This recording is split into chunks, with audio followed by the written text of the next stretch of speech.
17 ans après son adoption, la loi relative aux 35 heures continue de faire parler d'elle. Ce n'est pas surprenant puisqu'elle régit les conditions de travail de la majorité de nos concitoyens. Pour autant, il faut sortir des fantasmes brandis autour de cette loi qui semble devenue la cause de tous les maux dont souffrirait la France. La réduction du temps de travail, le passage aux 35 heures, s'inscrit dans la lignée des avancées sociales du XXe siècle. Les congés payés, la semaine de 40 heures, ces mesures du Front populaire de 1936 ont, elles aussi, été critiquées et même balayées dans les années qui ont suivi. La semaine de 40 heures ne sera d'ailleurs rétablie qu'en 1946 et surtout réellement appliquée à partir de 1980. La semaine de 35 heures s'inscrit donc dans cette lignée, celle du progrès social, celle d'une meilleure répartition entre temps de travail et temps libre.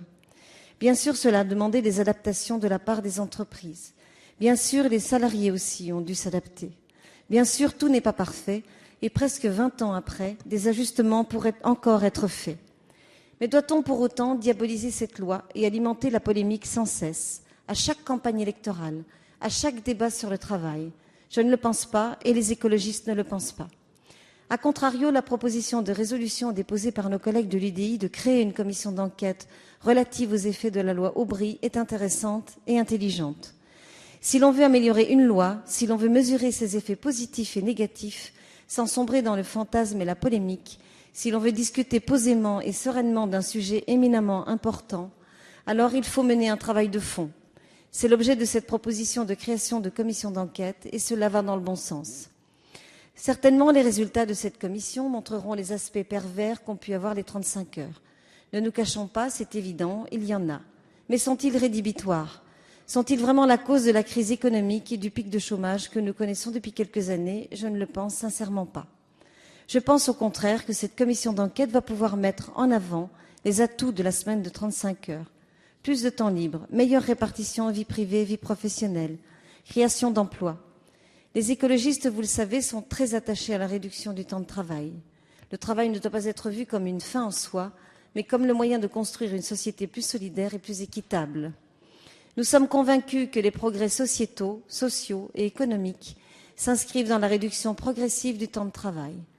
Une étude de l'INSEE datée de 2010 tente à corroborer cela. En effet, elle affirme qu'en près de 60 ans, la durée de travail a baissé d'environ 25% sur un panel de 10 pays ayant un PIB par habitant parmi les plus élevés. Ainsi, depuis la révolution industrielle, la durée du temps de travail suit une courbe descendante dans l'ensemble des pays industrialisés. Et la réduction du temps de travail doit continuer en se traduisant notamment par la semaine de 32 heures que les écologistes prônent depuis de nombreuses années. Cette nouvelle réduction du temps de travail aura plusieurs avantages. Tout d'abord, la réduction du chômage de masse.